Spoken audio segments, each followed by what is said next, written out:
Kalau belum subscribe juga segera ya, supaya kita bisa terus mengikuti channel ini dan sehingga channel ini bisa jadi berkat dalam hidupmu. Yang lemah, Tuhan Allah Bapa kami di dalam Yesus Kristus, kuatkanlah.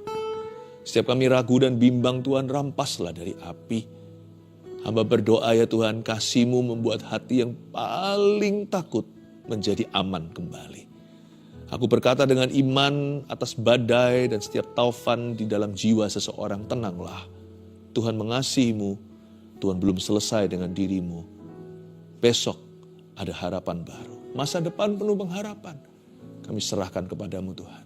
Berbicaralah kepada kami, meteraikan hati kami ya Tuhan Yesus dengan kasih. Sehingga kami menjadi orang-orang yang berani melakukan kehendak Allah dengan apapun resikonya. Makasih Tuhan. Sembunyikan hamba di balik salib-Mu dalam nama Yesus. Amin. Saya merasakan hari ini firman Tuhan ditujukan kepada setiap orang yang sudah letih, lesu, berbeban berat, yang lelah dengan kehidupan. Waktu saya mempersiapkan untuk saat teduh bersama malam hari ini, Roh Kudus terus dengungkan dalam hati banyak di antara Anda, keluarga saat teduh bersama yang bosan hidup. Bukan berarti mau bunuh diri, ada segelintir saja, tapi sebagian besar,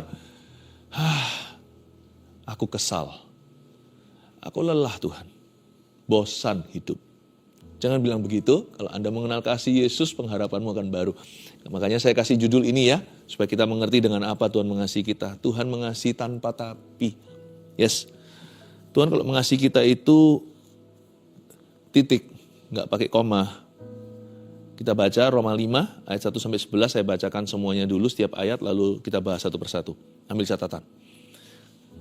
Sebab itu kita yang dibenarkan karena iman, kita hidup dalam damai sejahtera dengan Allah. Oleh karena Tuhan kita Yesus Kristus. Oleh Dia kita juga beroleh jalan masuk oleh iman kepada kasih karunia itu. Di dalam kasih karunia ini kita berdiri dan kita bermegah dalam pengharapan akan menerima kemuliaan Allah. Dan bukan hanya itu saja, kita malah bermegah juga dalam kesengsaraan kita. Karena kita tahu bahwa kesengsaraan itu menimbulkan ketekunan. Dan ketekunan menimbulkan tahan uji. Dan tahan uji menimbulkan pengharapan. Dan pengharapan tidak mengecewakan, karena kasih Allah telah dicurahkan di dalam hati kita oleh Roh Kudus yang telah dikaruniakan kepada kita. Karena waktu kita masih lemah, Kristus telah mati untuk kita orang-orang durhaka pada waktu yang ditentukan oleh Allah. Sebab tidak mudah seorang mau mati untuk orang yang benar, tapi mungkin untuk orang yang baik ada orang yang berani mati. Akan tetapi Allah menunjukkan kasih-Nya kepada kita, oleh karena Kristus telah mati untuk kita ketika kita masih berdosa. Lebih-lebih karena kita sekarang telah dibenarkan oleh darah-Nya, kita pasti akan diselamatkan dari murka Allah. Sebab jikalau kita ketika masih seteru diperdamaikan dengan Allah oleh kematian anak-Nya, lebih-lebih kita yang sekarang telah diperdamaikan pasti akan diselamatkan oleh hidup-Nya. Dan bukan hanya itu saja, kita malah bermegah dalam Allah oleh Yesus Kristus Tuhan kita. Sebab oleh Dia kita telah menerima pendamaian itu. Ayo kita bahas satu persatu ya. Nah, setiap ayat akan memperdalam pengenalan kita akan kasih Tuhan. Kenapa sih kita perlu menyelami kasih Kristus yang tidak bisa terselami itu? Panjang, lebar, tingginya, dan dalamnya. Karena semakin kita mendalaminya, semakin kita jadi orang yang rasa amannya bertambah. Rasa aman bertambah, damai sejahtera bertambah, demikian pula sukacita, dan jadi orang yang berani melakukan kehendak Allah. Gak peduli apa kata orang. Kalau kita itu aman sama Tuhan, kita gak akan dikit-dikit goyang. Goyang gara-gara apa? Karena orang bilang gini, orang bilang gitu. Hidup kita kan stabil. Jadi pesan yang saya sampaikan sekarang tidak perlu harus praktis dulu. Tapi ini akan bicara ke hati kita sebelum dia akan merombak otak. Hati kita yang cenderung ragu, yang selaputnya itu tipis, dikit-dikit bimbang akan kasih Allah. Apakah Tuhan marah? Yang kayak begini diubah dulu. Nanti lihat ya, kalau fondasinya berubah semua itu bangunannya. Jadi tenang. Apa yang kita bisa dapatkan dari ini, setiap ayat akan membuatmu merasa dikasih. Itu penting sekali, kasih terbesar. Kita baca lagi ayat pertama, sebab itu kita yang dibenarkan karena iman. Kita itu dibenarkan bukan karena hasil usaha kita, jeripayah kita, sosial amal. Kita dibenarkan itu cuma-cuma. Kita itu benar bukan karena kita benar. Kita ini orang salah, kita ini orang berdosa. Kita itu benar karena Tuhan komitmen dari sebelah sana untuk terus membenarkan jalan hidup kita. Coba bayangkan. Kita mau merusaknya bagaimanapun juga, Tuhan berniat untuk memperbaikinya. Memang kita nggak bisa menantang Tuhan dan mencobai yang Maha Kuasa. Biar aku terus berdosa, biar Tuhan semakin tambahkan kasih karunia, nggak boleh gitu. Kita harus bekerja sama. Kalau kita dikasih Tuhan, kita harus mengasihi Dia kembali. Kita harus takut akan Allah. Kita harus belajar untuk bekerja sama karena Allah kita tidak pernah memaksa. Namun demikian, jangan taruh rasa aman pada diri sendiri. Rasa aman itu ada pada ini. Pengetahuan bahwa Tuhan itu komitmen sama aku. Aku lebih kurangnya apa, Tuhan itu berjanji akan selalu menyertai dan akan selalu menuntun serta membimbing aku yang kerap kali salah ini. Rasa aman saya ada pada Tuhan. Saya sih gak terlalu percaya diri. Karena kadang-kadang saya ngomong A, bisa berbuat B. Saya janji-janji, saya sendiri yang gak tepati. Mataku tertuju ke Kristus. Kalau Dia janji, pasti Dia belanin. Pasti Dia akan genapi. Tuhan, tolong ya, kalau sampai suatu hari aku nakal, pukul aku gak apa-apa. Tapi jangan lepaskan aku, Tuhan janji ya. Gak apa-apa Tuhan, disiplin saya, jewer telinga. Hukum juga, hukum pula, tapi jangan benci saya. Kalau kita bisa buat perjanjian gitu, masa depan jadi lebih tenang karena kita tahu Tuhan akan ingat doa kita. Itu loh yang disebut dengan dibenarkan karena iman. Iman kita pada Kristus, bukan pada diri sendiri. Kita hidup dalam damai sejahtera dengan Allah oleh karena Tuhan kita Yesus Kristus. Dan Tuhan kalau membenarkan seorang itu, Tuhan bayarnya lunas di depan. Kalvari kan gak bunyinya begini. Mari kita wait and see. Aku mati dulu, down payment setengah, first cost-nya separuh. Nanti kita lihat kelakuanmu, baru nanti apakah dilunasi atau dibatalkan. Wah kalau gitu semua kita pasti batal ke surga deh. Tuhan tuh gini loh komitmennya, Dia bayar di depan. Kalau kita beli hewan piaraan seperti anjing ras gitu ya karena bagus ya. Kita periksa dulu gennya sempurna enggak. Kalau misalnya anjing ini waktu kita periksa ternyata ada cacatnya, ada sakitnya, biasanya enggak dibeli. Buru-buru jangan dibeli sebelum cinta. Tuhan waktu cek kita ketika membeli kita di Golgota, kita ini cacat celah. Tuhan tahu kambuh-kambuhan kita, Tuhan tahu kelemahan kita, Tuhan tahu silsilah nenek moyang kita itu, atas itu cerai semua, atau selingkuh, atau atas itu semuanya emosian temperamental, atau keturunan penyembah berhala itu semua ada. Dan Tuhan tahu kalau lihat di surat, ya misalnya surat apa itu, kalau surat silsilah lah, surat pohon keluarga, itu gak ada bagusnya dari Adam dan Hawa. Kok tetap membeli kita ya? Dibayar lunas lagi di depan. Gak ada policy returnya, refund, gak ada. Sekali beli Tuhan komitmen sama kita sampai kita mati. Coba bayangkan, makanya itu jangan lari dari hadapan Allah. Jangan mencoba untuk menyusahkan Tuhan. Tuhan itu sudah cinta. Ya paling tidak kita kerjasama. Dengan begitu kan kita mengasihi Dia. Kita hidup dalam damai sejahtera dengan Allah oleh karena Tuhan Yesus Kristus itu, Tuhan tahu kita semuanya ini masih bisa aktif berdosa. Tuhan tahu kelemahan kita. Tuhan tahu yang namanya bibit bobot bebet dan juga tahu sifat lama kita. Dan juga Tuhan tahu kita ini kurang setia. Tapi Tuhan beli di depan. Kita hidup dalam damai sejahtera. Kata damai sejahtera itu kita berdamai dengan Allah. Sudah dibayar lunas di Kalvari. Coba bayangkan kasih Yesus itu kayak gitu. Kenapa kita grogi? Kenapa kita melangkah itu takut-takut gagal? Gagal aja Tuhan tetap akan cinta sama kita kok. Hati-hati ya kalau saya ngomong begitu jangan ditafsirkan yang salah. Kalau gitu ayo kita gagal aja. Tuhan tidak menghapus konsekuensi loh ya. Seorang anak dia mau sebodoh apa benturkan kepala di tembok. 10 kali dia lakukan itu, 100 kali, 1000 kali. Papa mamanya tetap akan cinta dia dan bawa dia ke rumah sakit. Untuk diperban, tergantung kalau geger otak di opname. Papa mamanya gak akan tinggalkan dia. Misalnya ada anak berkebutuhan khusus yang melukai dirinya. Waduh, yang gak bisa diam. Papa mamanya akan pelihara sampai papa mamanya mati dulu. pasti akan dijaga kalau orang tuanya itu orang tua yang sehat. Kalau orang tua yang benar. Nggak ada orang tua akan disown atau akan membuang anaknya, itu nggak ada. Tuhan tuh komitmen, tapi kalau kita pukul kepala kita itu dibenturkan ke tembok, yang sakit siapa? Yang sakit papa atau kepala sendiri? Konsekuensi tetap ada. Hamil di luar nikah, apakah anaknya bisa ditelan kembali? Dilarang aborsi, itu membunuh. Nanti kalau yang single parent siapa? Tuhan Yesus atau kita? Kita, tapi Tuhan Yesus akan sertai. Kalau kita bertobat, Tuhan itu akan memberi kita rencana berikutnya dan Allah akan tuntun kita perlahan-lahan. Tapi pasti ada sesuatu yang kita tanggung di hidup ini. Oleh Dia kita juga beroleh jalan masuk oleh iman ayat 2 kepada kasih karunia ini. Di dalam kasih karunia ini kita berdiri dan kita bermegah. Nggak hanya berdiri, kita bermegah malahan dalam pengharapan akan menerima kemuliaan Allah. Wow, ini bahasanya tinggi ayat 2. Kalau Tuhan memulihkan ya, tidak seperti manusia. Orang kalau bayar hutang itu nggak akan ada kembalian. Misalnya saya hutang 100 juta sama seseorang. Wah, dikejar-kejar, akhirnya saya bisa cicil perlahan-lahan. Pasti berhenti sampai 100 juta lah. Kalau bisa tawar malahan. Malah kalau bisa kita tawar-menawar bunganya. Kita pasti bayarnya itu pas. Kalau ada bunganya ya sudahlah, ditawar nggak boleh ya, kita bayar pas bunganya. Mana ada kelebihan. Tapi kalau Tuhan pulihkan nggak sampai break even, nggak sampai impas. Tuhan kalau pulihkan itu sampai kemuliaan, itu luar biasanya. Makanya masa depan kita penuh pengharapan. Misalnya kita jatuh dalam dosa, atau kita gagal sesuatu. Pulih itu nggak sampai tutup lubang.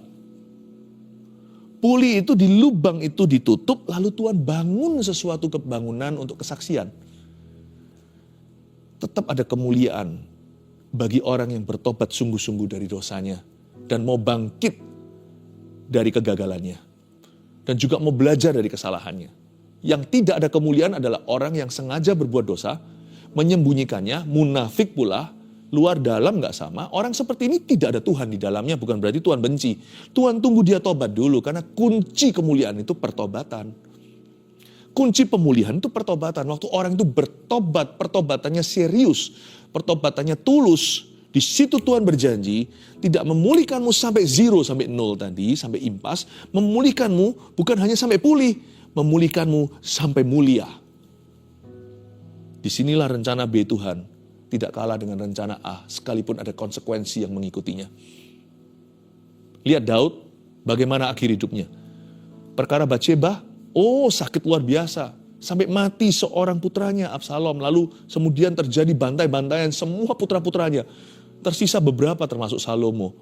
Yang lainnya meninggal dunia semuanya. Saling membunuh, pedang tidak pernah meninggalkan. Tapi coba kalau Anda lihat, betapa mulianya pemulihan Allah sekalipun konsekuensi jalan. Kalau Daud itu bertobat sungguhan, diampuni dari anak Batsheba berikutnya, keluar Salomo lalu bait suci yang megah itu.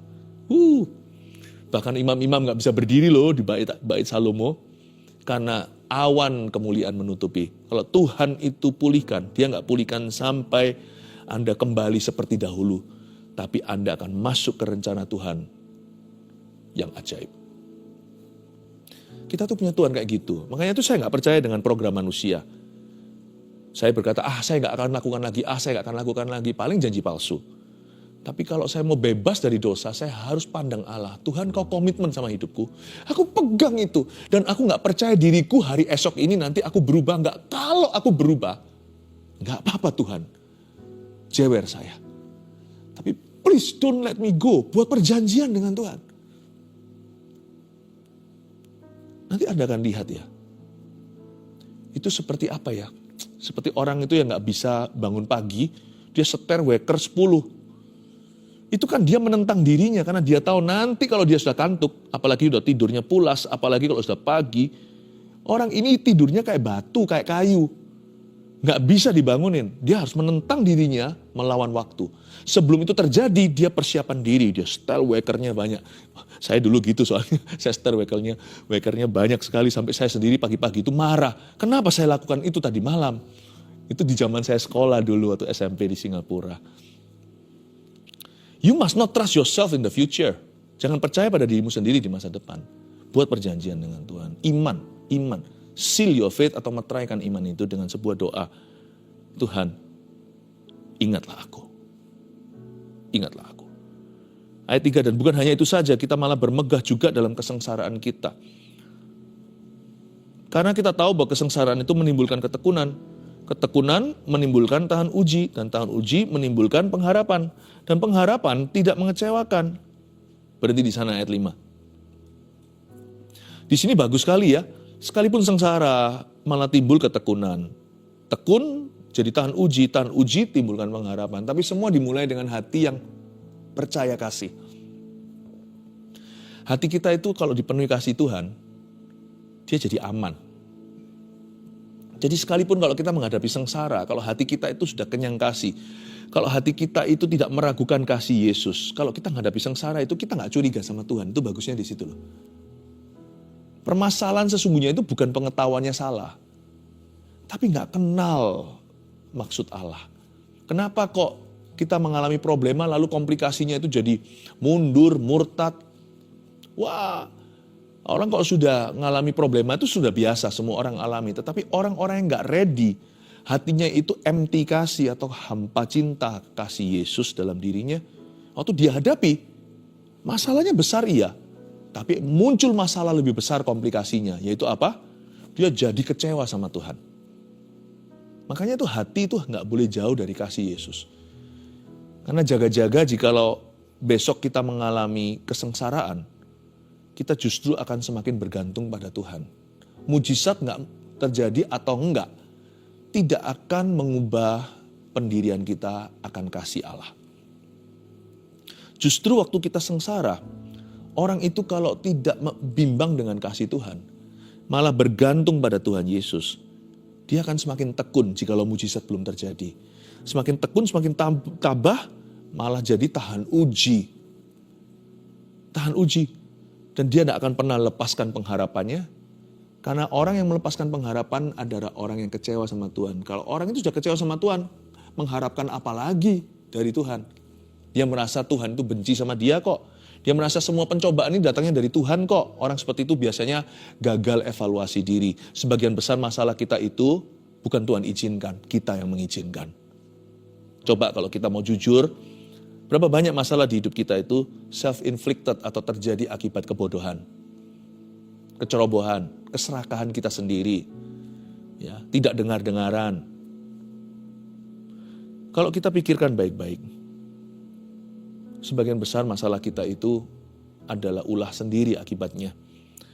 Tapi kalau kita punya hati yang penuh dengan kasih Tuhan, waktu kita mengalami kesengsaraan yang Tuhan izinkan, belum terjadi mujizat, hati kita gak akan goyang. Aku gak tahu mengapa ini terjadi, tapi aku tidak mencurigaimu, bahwa intention maksud hatimu dalam hidupku itu selalu mulia. Rancangan apa yang Tuhan ada padaku bukan rancangan kecelakaan, tapi rancangan damai sejahtera today hari ini untuk memberiku masa depan penuh pengharapan. Enak gitu loh, lebih enak dalam masalah dengan hati demikian, percaya gak? Daripada dalam masalah dengan hati yang salah. Sama-sama dalam masalah, belum keluar. Sama-sama 1 bulan ini kita setengah mati. Orang yang hatinya benar maupun salah, tetap akan merasakan sengat masalahnya. Tapi beda, yang satu kecewa sama Tuhan, dia merasa Tuhan jahat, dan dia tidak punya kekuatan untuk menghadapi masalahnya, dan dia harus mengandalkan dunia. Yang satu lagi itu bergantung pada Tuhan, dan mengalami penyertaan.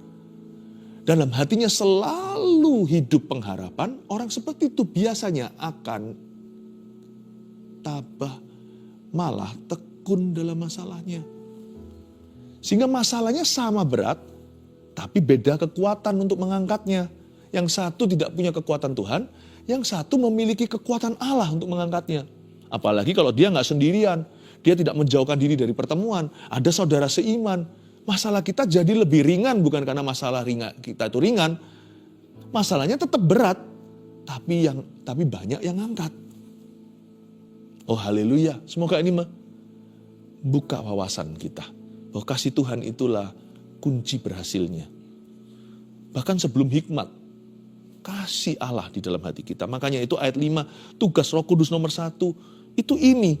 Sejak Kalvari dan pengharapan tidak mengecewakan karena catat baik-baik, kasih Allah telah dicurahkan di dalam hati kita oleh Roh Kudus yang telah dikaruniakan kepada kita. Apa-apa pokoknya kalau Roh Kudus itu ujungnya selalu kasih Yesus. Begini maksudnya. Kalau Roh Kudus bekerja misalnya menghibur kita dalam sebuah ibadah lalu kita itu menangis. Bukan karena cengeng tapi karena jangan hakimi orang lain yang mengekspresikan hatinya kepada Tuhan. Kita nangis. Ujungnya itu bukan hanya kita emosional, tapi ujungnya itu kita dikuatkan dalam kasih. Kita baca Alkitab, Roh Kudus berbicara kepada kita, kita jadi punya pengharapan. Kita tahu Yesus mengasihi kita melalui permasalahan kita. Kadang-kadang Dia keluarkan kita dari masalah secara ajaib alias mujizat.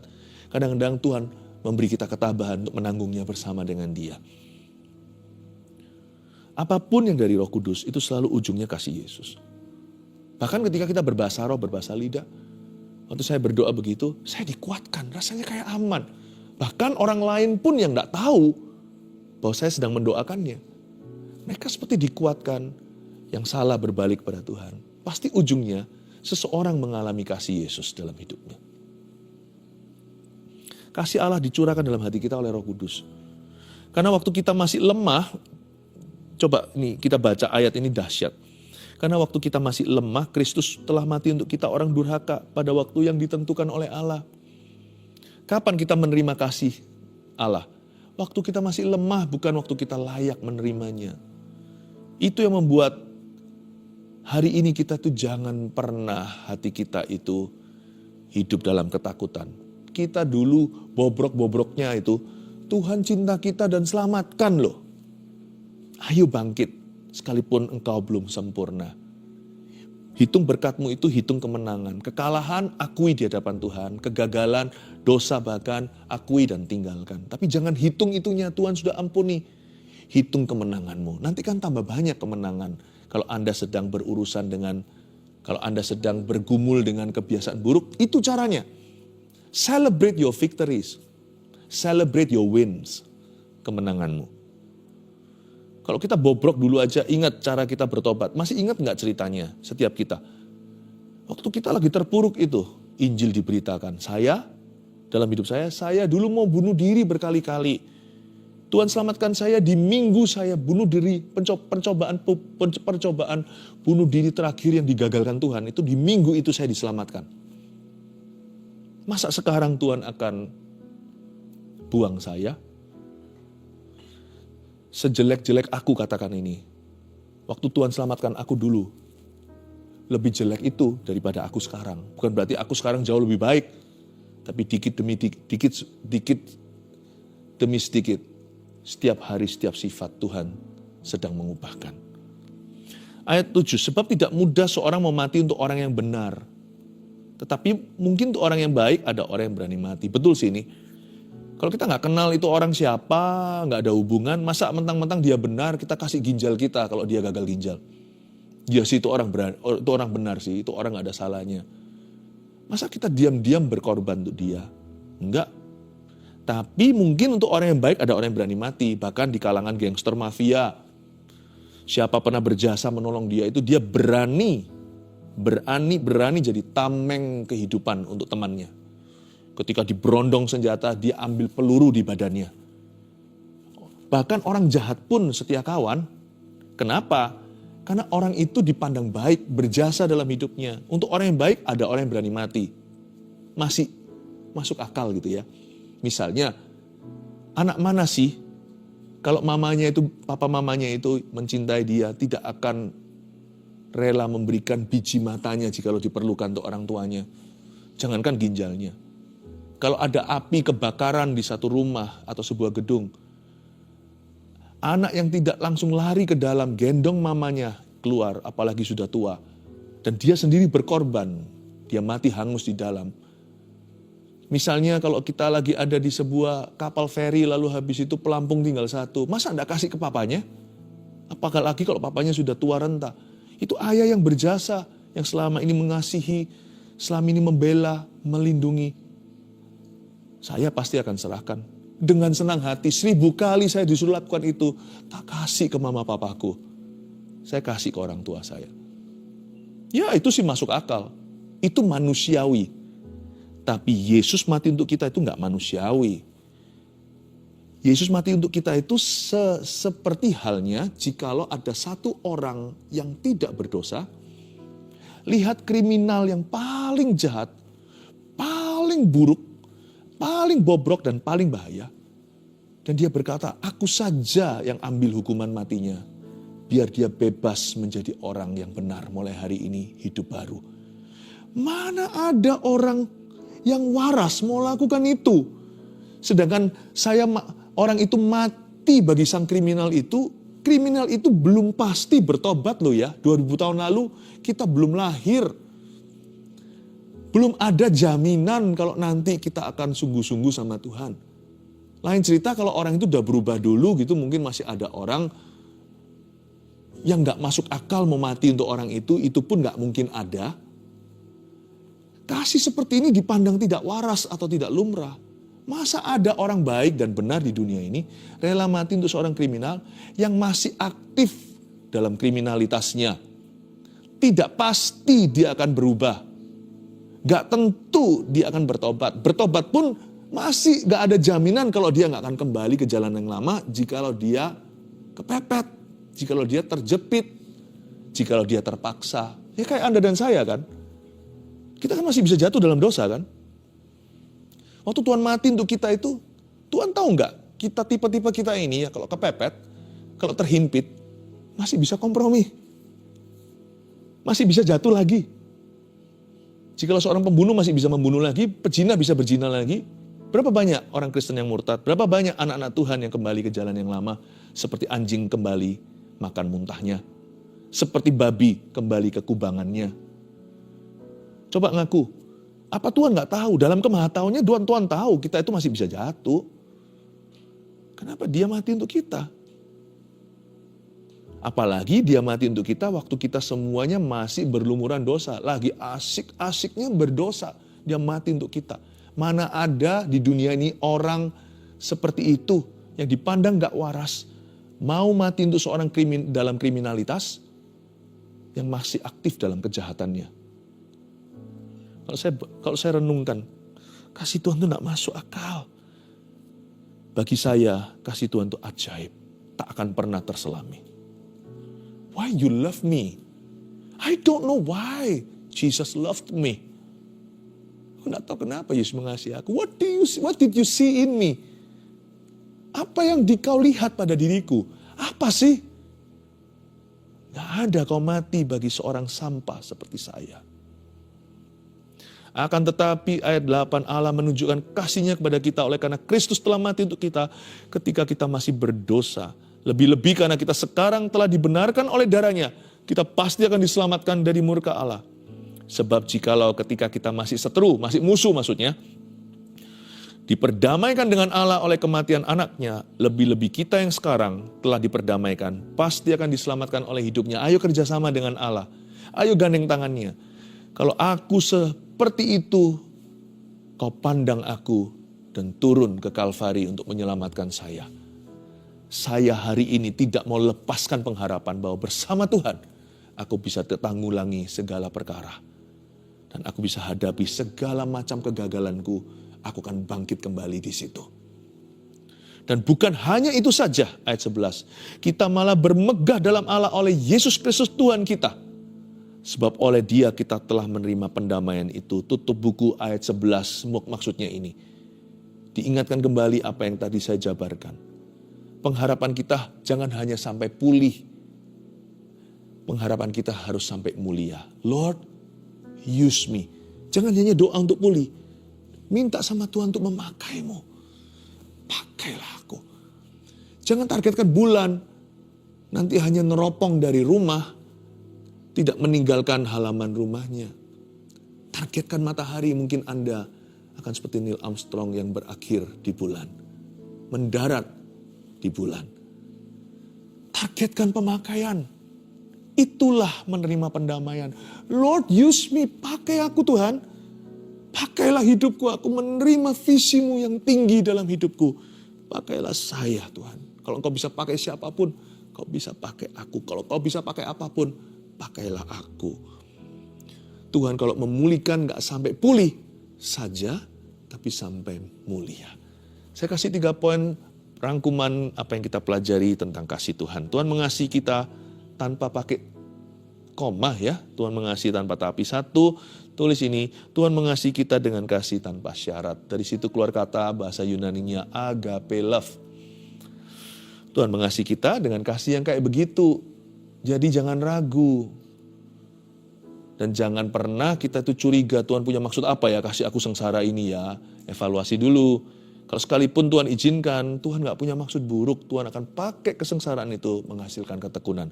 Agape itu tidak ada pertukaran bayang. Yang namanya kasih Yesus. Tidak ada kegelapan di dalamnya. 2, Tuhan siap untuk mengampuni kita lagi hari ini. Bagus ya. Ayat ini, poin kedua ini gak boleh disalahguna.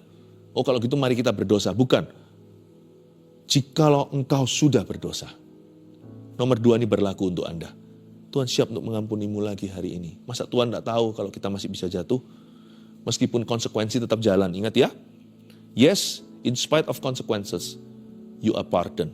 Anda diampuni sekalipun ada konsekuensi yang tidak bisa dihindari. Dan Tuhan tahu kita ini siapa. Dan Tuhan tahu bahwa kita masih bisa gagal. Tuhan komitmen sama kita. Yang penting itu. Dan Tuhan siap untuk mengampuni kita lagi waktu kita bertobat hari ini. 3, Tuhan rindu punya hubungan yang lebih dalam dengan kita. Nah yang ketiga ini penting sekali. Karena ini klimaksnya. Tanpa ini yang 1, 2 tadi itu tidak ada arahnya. Tuhan itu memanggil kita pada hubungan yang lebih dalam. To a deeper walk with Him beyond repentances. Tuhan gak kepingin hubungan kita diisi dengan I'm sorry. Maafkan aku, ya aku diampuni. Maafkan aku, Tuhan mengampuni. Sorry ya Tuhan maafkan. Gak mau melulu itu. Meskipun kita masih bisa jatuh, janganlah kita looking forward to it. Janganlah kita itu mengantisipasi itu melulu. Jatuh, bangun, jatuh. Ya iya itu pasti ada. Tetapi namanya kita masih belajar dari kesalahan manusia. Tapi pandanglah panggilan Tuhan hingga pemakaian. Tuhan tuh rindu punya hubungan yang lebih dalam sama kita, yang mendalam. Yang gak melulu seputar itu saja, dan yang melampaui pertobatan. Sayang dong kalau kita beli piano yang mahal, kita mainnya cuma do, re, mi, fa, sol, la, ti, do. Masih ada banyak sekali cara memainkannya sampai yang crashnya, flatnya, yang item-itemnya itu. Sampai bisa dengan ketukannya, dengan beberapa sekaligus ditekan menjadi harmoni yang luar biasa. Tuhan gak mau kita cuman selalu melulu do, re, mi, fa, sol, la, ti, do. Sorry ya Tuhan, kau ampuni lagi, besok sorry lagi. Gak mau. Tuhan mau menunjukkan lebih banyak. Itu hanya imigrasi sorga. Tuhan mau menunjukkan seluruh keindahan Switzerland. Misalnya, seluruh keindahan Nusantara. Tuhan mau tunjukkan kepada kita Labuan Bajonya. Tuhan mau tunjukkan keindahan alam Tuhan yang melampaui pintu pertobatan dan gerbang penyesalan. Tuhan ingin Anda melihat kemuliaan, penyertaan, pembelaan, kemampuan dan perbuatan Allah. He is calling you to a deeper walk. Dia memanggilmu untuk berjalan lebih dalam dengan Dia. Dia rindu punya hubungan yang intim dan mendalam denganmu.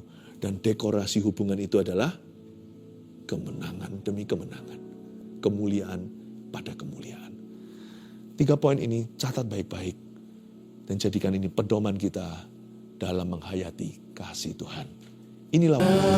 Mari kita mengangkat tangan, terimalah berkat dari Allah Bapa, Putra dan Roh Kudus. Terimalah kasih Yesus. Dalam nama Yesus, haleluya. Amin. Praise. And there I find you in the mystery.